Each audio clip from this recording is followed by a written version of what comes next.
Saat negara-negara besar gagal bergerak, saat diplomasi nggak lagi cukup, saat satu kesalahan kecil bisa menyalakan perang dunia. Ada satu tim yang selalu dipanggil untuk pekerjaan paling kotor. Mereka bukan pahlawan, mereka nggak pakai seragam, dan nama mereka nggak pernah diumumkan. Namun ketika ancaman terlalu besar, hanya mereka yang cukup gila untuk masuk ke tengah kasus itu.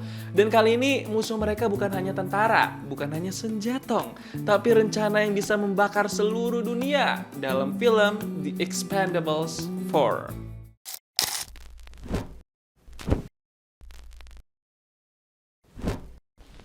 Bapak-bapak maco satu ini namanya Barney, diperanin sama Sylvester Stallone. Dia nih ketua tim tentara bayaran elit bernama Expendables. Barney sekarang lagi di depan rumah teman dia, anggota Expendables juga, yang merupakan sepasang kekasih. Tapi Barney dengar dari luar temennya itu lagi pada cekcok. Biasalah ya, namanya juga orang pacaran. Nah, ini teman Barney yang juga anggota Expendables. Dia namanya Christmas. Kita panggil aja Chris. Diperanin sama Jason Statham. Kalau pasangannya itu namanya Gina, diperanin sama Megan Fox. Mereka bertiga nih kenal dan deket gara-gara Expendables. Jadi kalau lagi ribut juga nggak malu tuh ditonton sama Barney. Udah biasa, Barney pengen ajak Chris ke suatu bar. Barney bilang dia kehilangan cincin kesayangannya di bar. Dan Barney pengen Chris bantuin dia buat dapetin cincin itu kembali. Sebagai teman dan rekan satu tim yang baik, Chris mau-mau aja bantuin Barney. Pas udah sampai di bar, Barney baru bilang nih kalau semalam dia adu panco jempol di bar itu. Tapi ternyata dia kalah dan taruhannya adalah cincin kesayangan dia. Jadinya dia kehilangan nih sekarang. Tapi sebenarnya dia nggak rela dan mau ambil balik cincinnya. Chris heran kenapa Barney bisa kalah pancok jempol. Barney ngaku kalau dia sekarang udah nggak sekuat dulu fisiknya. Jadi dia kalah pancok jempol. Sekarang mereka lagi nunggu bos yang punya bar itu keluar nih. Tapi preman-preman di situ bilang kalau cincin punya Barney udah ditaruh di tempat yang kotor itu. Barney ngerasa cincin kesayangannya nggak dihargain dan dihina tuh. Pas bos yang punya bar itu udah keluar, Barney langsung minta tolong Chris supaya hantam orang itu. Barney udah nggak bisa terlalu banyak baku hantam karena badannya lagi nggak terlalu fit. Jadi Chris yang bakal turun tangan nih. Nggak pakai lama, Chris langsung hajar si bos dan juga antek-anteknya di bar itu. Sangar banget nih si Chris. Dia berhasil bikin heboh seisi bar. Barney cuma bantu-bantu pantau dan liatin doang. Yang main fisik cuma Chris aja. Tapi pas mau dilawan, Barney malah bisa-bisa aja tuh ngebanting lawannya pakai tangan kosong. Kayaknya dia cuma bohong doang nih, badannya lagi nggak fit. Ternyata masih sekuat itu ngebanting preman badan gede. Abis itu Barney langsung dapet cincinnya lagi tuh, dibalikin sama satu preman yang tersisa. Chris langsung sadar kalau Barney cuma pengen ribut-ributan berdua sama dia, bukan lagi nggak fit. You almost killed me. But you had a bad back. You know, it's a miracle. It just went away. You know, I really didn't need this love fest. I like spending time. Di sisi lain ada orang jahat bernama Rahmat, diperanin sama Iko Uwais. Dia nih ketua pedagang senjatong ilegal yang licik dan sangar banget. Dia sekarang lagi ada di salah satu pabrik kimia yang ada di negara Libya. Belum tahu nih apa tujuan dia kesini dan bikin huru-hara keributan. Rahmat sama timnya pengen samperin seorang jenderal di Libya itu. Dia turun dan maju sendirian, tapi di belakangnya tentu ada pasukan tim dia yang ngejagain dan ngebantu. Abis ngelawan semua penjaga sama jenderal di tempat itu, Rahmat dengan ganasnya langsung lemparin alat tajam buat bikin sang jenderal metong. Dia datang gak kasih ampun sama sekali nih, langsung bikin seorang jenderal metong tanpa basa-basi. Di sisi lain, suatu malam, geng tentara bayaran elit alias Expendables lagi berkumpul di markas nih. Mereka bakal dapat misi dari orang elit yang rambut gondrong pakai kacamata ini namanya Gunner. Dia adalah seorang penembak jitu dan pakai sniper buat ngejalanin misi. Kalau yang baru datang ini bisa dibilang orang baru di geng Expendables. Dia namanya Easy. Dia nih mantan pasukan khusus. Kalau yang pakai kupluk ini namanya Road. Badan dia lumayan gede nih. Kalau yang banyak bacot ini namanya Galen. Jadi secara total mereka geng Expendables berenam ini bakal ngejalanin misi yang dikasih sama Pak Marsh. Pak Marsh ini orang CIA. Gak pakai banyak basa-basi, Pak Marsh langsung kasih misi ke Expendables. Pak Marsh pengen geng Expendables memburu Rahmat, mantan warga negara Inggris yang beralih jadi pedagang senjatong ilegal. Rahmat punya pasukan swasta sendiri, dan Rahmat sekarang lagi disewa sama seorang klien bernama Ocelot buat mencuri senjatong nuklir yang sangat berbahaya. Si klien bernama Ocelot itu pengen gunain senjatong nuklir buat bikin insiden global yang sangat berbahaya dan mengancam.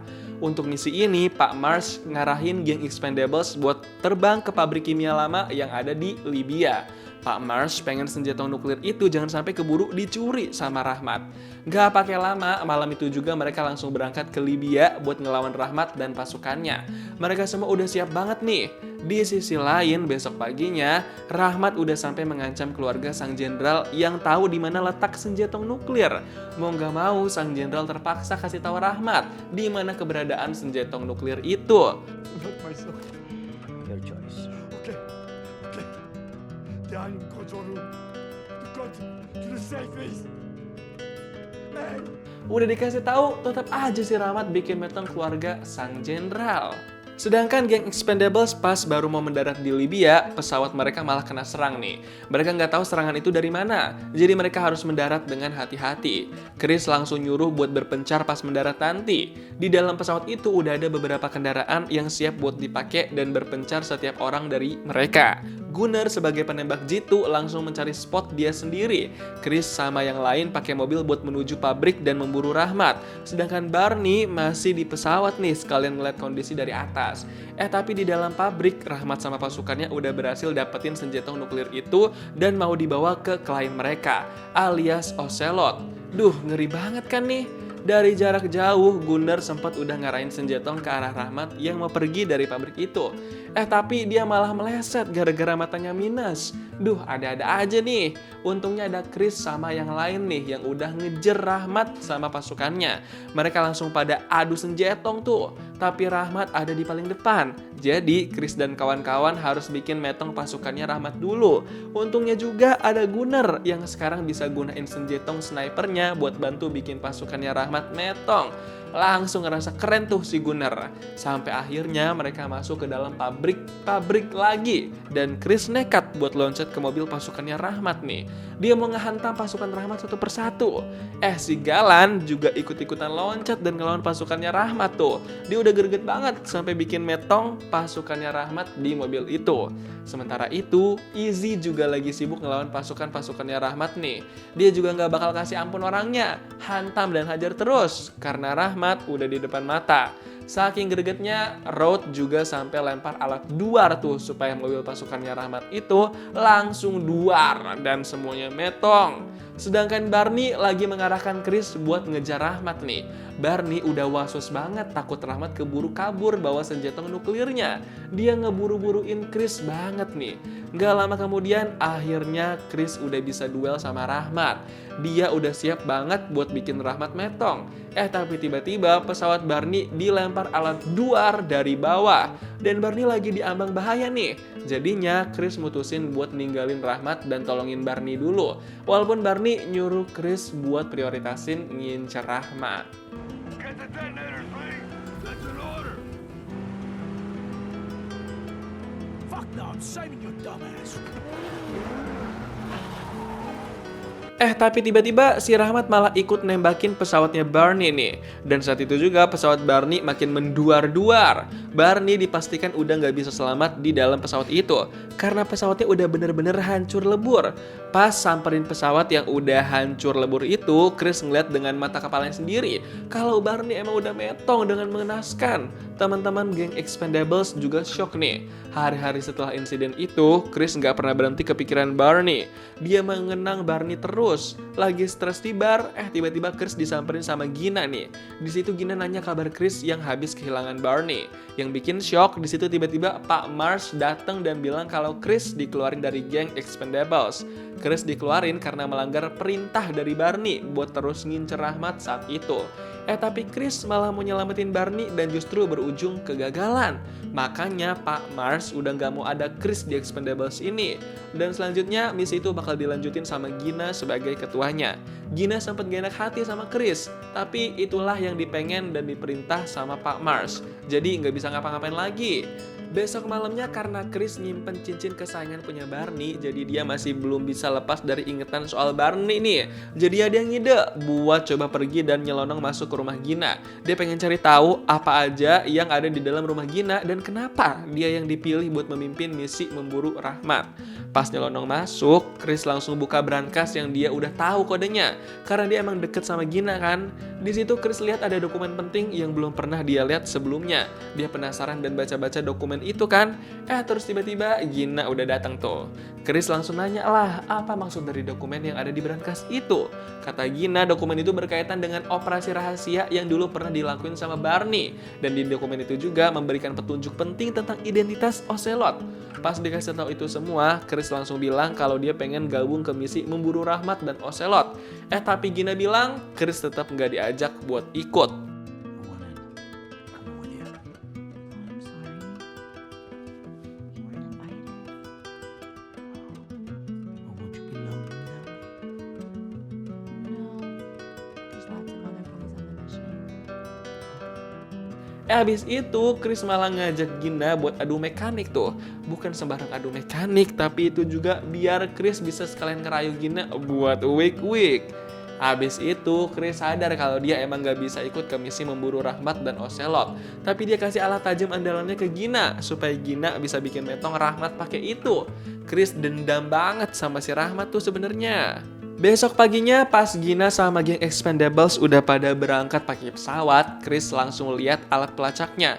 Ternyata dia kasih alat tajam ke Gina tuh supaya bisa ngelacak keberadaan geng Expendables. Diem-diem mau ngikutin nih si Chris. Hari itu juga Chris pergi dulu ke Thailand. Dia pengen cari seseorang bernama Desha buat jadi teman seperjuangannya menghadapi Rahmat dan pasukannya. Pas ketemu sama Desha, Chris langsung bilang kalau Barney udah metong dan dia mau membalaskan dendamnya itu. Pas dengar itu, Desha langsung ikut merasa dendam juga nih. Sementara itu, geng Expendables yang dipimpin Gina lagi bersiap-siap di situs gelap CIA nih. Di situ udah datang juga Pak Mars yang kasih tahu kalau kapal kargo Thailand dibajak sama Rahmat. Jadi di kapal kargo itu ada senjata nuklirnya. Sekarang kapal kargo yang dibajak Rahmat lagi menuju ke Rusia. Dan nanti pas sampai di Rusia, Rahmat akan mengantarkan senjata nuklir itu. Pak Mars nyuruh geng Expendables buat menghentikan itu semua sebelum senjata nuklir disalahgunakan. Pak Mars juga bilang di misi kali ini dia bakal ikut memantau perkembangannya secara langsung. Karena Pak Mars nggak mau sampai ada yang salah atau gagal kayak sebelumnya. Habis itu Gina langsung kasih tahu strateginya. Nanti bakal ada 2 tim. Ada yang mengamankan kapal, ada juga yang nyerang masuk dan menggeledah, dan di akhir mereka bakal kabur naik helikopter. Gina dan geng Expendables udah siap buat berangkat dan samperin kapal yang dibajak sama Rahmat. Di sisi lain, Chris sama Desha juga lagi berangkat nih pakai kapal kecil mereka. Semuanya bakal menyerang Rahmat dan pasukan-pasukannya. Pak Marsh dan geng Expendables yang naik pesawat langsung pada terjun ke bawah pakai parasut dan pengaman. Mereka bakal turun langsung di atasnya kapal si Rahmat nih. Pas udah sampai di kapal itu, mereka langsung berpencar buat bagi 2 tim. Pada fokus dan serius banget nih buat nyari-nyari Rahmat yang pengen mereka bikin metong. Tapi mereka ngerasa agak aneh karena kayak nggak ada orang di kapal itu. Pak Rahmat langsung kasih peringatan kalau ada senjata nuklir yang aktif di kapal itu. We already have uranium with the detonators. There's now an active nuclear bomb on the ship. We're about to take the bridge. Tapi pas mereka coba masuk ke dalam kapal, ternyata ada banyak pasukannya si Rahmat tuh. Dan mereka semua pada pakai senjetong. Jadi udah jelas Pak Mars sama geng Expendables gak berani ngelawan dan cari metong. Gara-gara itu mereka jadi ditahan nih di ruangan terkunci yang ada di kapal itu. Mereka bener-bener kesel banget. Berasa kayak cupu banget gitu, belum ngelawan tapi udah terlanjur ditahan. Saat itu juga mereka curiga salah satu di antara mereka ada yang sengaja cepu, jadi pengkhianat dan bersekongkol sama pasukan Rahmat. Tapi mereka belum tahu nih siapa orangnya. Gak lama setelah itu ada pasukannya Rahmat yang masuk ke ruangan itu dan dia mau ngambil ketua dari misi ini, alias Pak Marsh. Pak Mars langsung dibikin pingsan dan dibawa tuh sama pasukannya Rahmat. Di sisi lain, Chris sama Desha baru sampai nih di lokasi kapalnya si Rahmat dan para pasukan. Chris langsung semangat banget buat beraksi. Dia bakal menuntaskan dendamnya di kapal itu. Tapi Chris bakal menyerang ke dalam kapal itu sendirian karena Desha bilang kalau dia udah gak mau nyerang dan bikin orang metong lagi. Desha udah lama gak berbuat hal kayak gitu. Jadi ya udah deh, Chris pergi sendirian. Pas udah di kapal itu, Chris langsung siap siaga dan was-was. Dia perhatiin di sekitarnya, tapi dia gak ngeliat geng Expendables. Dia belum tahu kalau geng Expendables lagi pada ditahan. Sementara itu di dalam Rahmat lagi manfaatin Pak Marsh sama bawahannya tuh. Rahmat terhubung ke bawahannya Pak Marsh yang ada di situs gelap CIA. Rahmat minta temennya dia yang ditahan sama CIA dibebaskan supaya Pak Rahmat juga bisa dibebaskan. Tapi pastinya nggak bisa segampang itu ngelakuinnya. Sementara itu di luar Chris melihat ada pergerakan yang nggak biasa sama pasukannya Rahmat. Dan saat itu juga dia bisa ngeliat nih kalau senjata nuklir itu udah ada di atas langit. Mungkin tinggal diaktifin langsung bisa berbahaya. Chris langsung emosi. Sedangkan Pak Mars di dalam lagi skakmat nih. Jadinya mau nggak mau dia kasih wewenang ke bawahannya buat bebasin temennya Rahmat yang lagi ditahan sama CIA. Sementara itu Chris mulai berani nih makin masuk ke dalam kapal dan dia langsung bikin metong pasukan-pasukannya si Rahmat. Dia bakal maju terus buat cari geng Expendables dan juga Pak Mars. Dan yang paling penting, dia juga harus cari tahu gimana cara menghentikan senjata nuklir itu. Abis bikin metong salah satu orang pasukannya Rahmat, Chris langsung pakai handy talkie buat ngomong sama Rahmat. Chris bilang dia nggak akan segan-segan buat bikin metong Rahmat dan semua pasukannya. What the fuck is that you want? And what do if we lost one of them? When I get to you? The truth, the only way you leave the ship is in a wonderful variety of pieces. Habis itu, Chris langsung gerak cepat buat nyerang semua pasukannya Rahmat di dalam kapal itu. Karena Chris udah ketahuan kan ada di dalam kapal itu, jadi dia harus siap ngelawan semuanya diam-diam dan satu persatu nih. Sampai-sampai sekarang Chris mulai adu senjatong di tempat yang ada senjatong nuklirnya nih. Deg-degan banget gak sih? Kalau sekali kena atau salah sasaran, bisa-bisa tuh kapal langsung duar. Bukan cuma itu, Chris juga manfaatin motor yang ada di situ buat ngelawan pasukannya si Rahmat. Karena motor itu ada senjatong kerennya yang bisa langsung dar-der-dor dan bikin metong semua pasukan itu. Chris bener-bener udah gak bakal kasih ampun nih. Chris juga pakai motor itu buat menuju ke tempatnya Rahmat. Dia jadi bisa nyetir sekaligus dar-der-dorin pasukannya si Rahmat tuh. Gokil banget emang Chris ini jago bener. Chris bener-bener jamet banget, ngebabat habis pasukannya Rahmat tanpa ampun. Sekali sikat, langsung metong. Nggak ada senjatong yang kena ke arah dia. Sampai akhirnya Chris duel nih sama satu pasukan Rahmat yang tersisa, yang sama-sama pakai motor senjatong itu. Chris bener-bener ngegas motornya terus dan gak berhenti-berhenti menyerang. Dan akhirnya malah pasukannya si Rahmat tuh yang gak bisa kontrol motornya. Jadi dia terpental-pental ke laut dan langsung metong. Bodoh banget emang tuh. Tapi habis itu ada satu orang pasukannya Rahmat yang ngincar Chris lagi nih. Chris langsung lari-lari melindungi diri. Dia juga sambil berusaha mendekat ke tempatnya Rahmat buat ngelawan. Di situ pas Chris mulai dikepung sama banyak pasukan Rahmat, tiba-tiba datang Desha yang ngebantu Chris.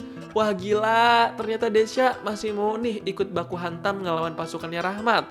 Bener-bener Desha pas turun tangan jago banget.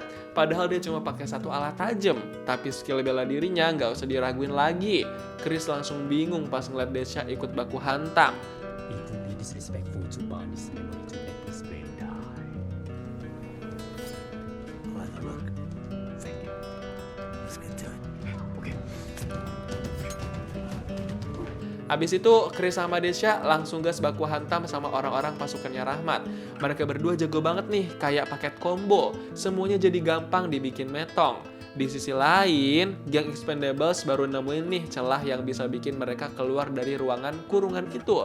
Mereka bakal langsung cari Rahmat dan bikin metong dia. Sedangkan bawahannya Pak Mars bilang kalau dia udah ngebebasin dan nganter temennya Rahmat ke kapal itu. Dan Rahmat bersedia buat nuker Pak Mars sama temennya yang bakal dianter.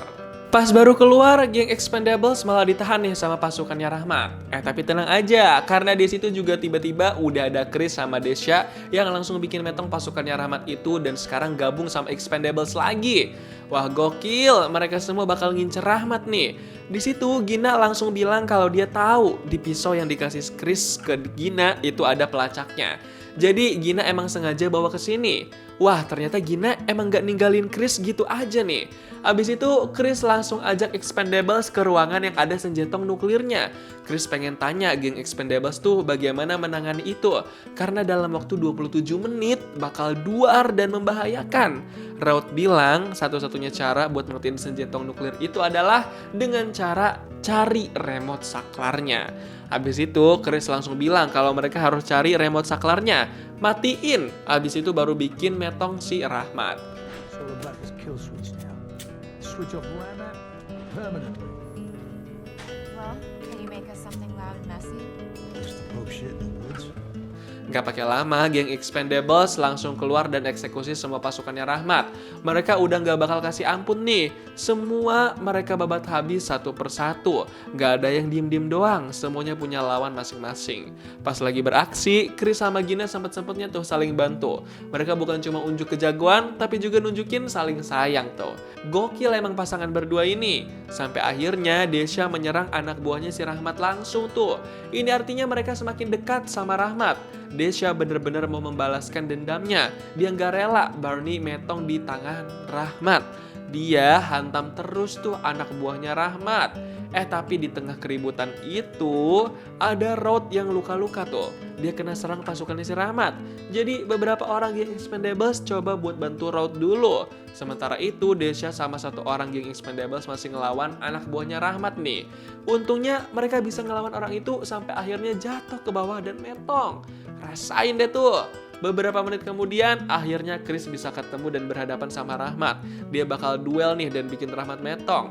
Chris udah penuh dengan dendam dan amarah banget. Chris bilang dia pengen remote saklarnya. I'm gonna handle this. Come and get it, hero.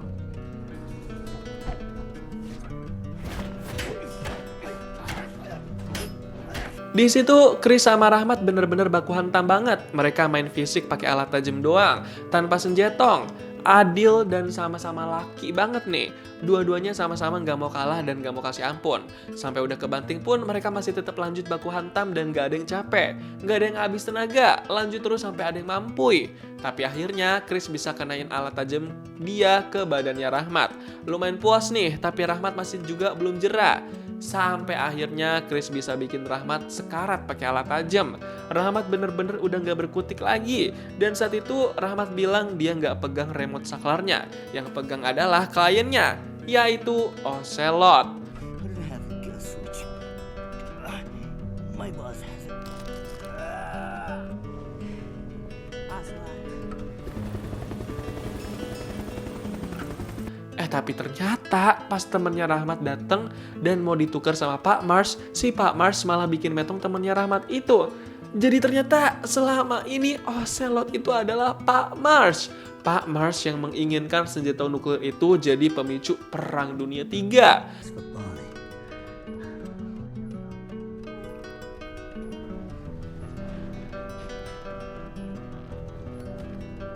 How long until detonation? Tapi nggak pakai lama, Chris dan geng Expendables langsung bikin duar helikopter punya Ocelot alias Pak Mars supaya mereka nggak bisa kemana-mana. Duh, ngeribetin aja nih dalangnya, ternyata selama ini Pak Mars dong. Saat itu juga Pak Mars langsung terang-terangan kalau dia pengen meraup untung karena punya senjata nuklir yang bisa memicu Perang Dunia III sekaligus juga mencegahnya. Dan dia mengkambing hitamkan geng Expendables supaya disalahkan. Gila banget kan? Dan dengan entengnya Pak Mars malah buang remote saklar itu ke laut. Gila banget dong. Kalau senjata nuklir itu meledak dan Rusia ngeliat, beneran bakal memicu Perang Dunia Ketiga. Saat itu juga mereka diserang habis-habisan nih sama Pak Mars dan komplotannya. Mereka harus buru-buru kabur dari kapal itu.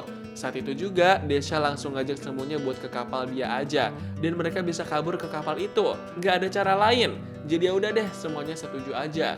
Nggak pakai lama, geng Expendables langsung bergerak lewat belakang menuju ke kapalnya Desha. Mereka hati-hati dan siap siaga banget nih.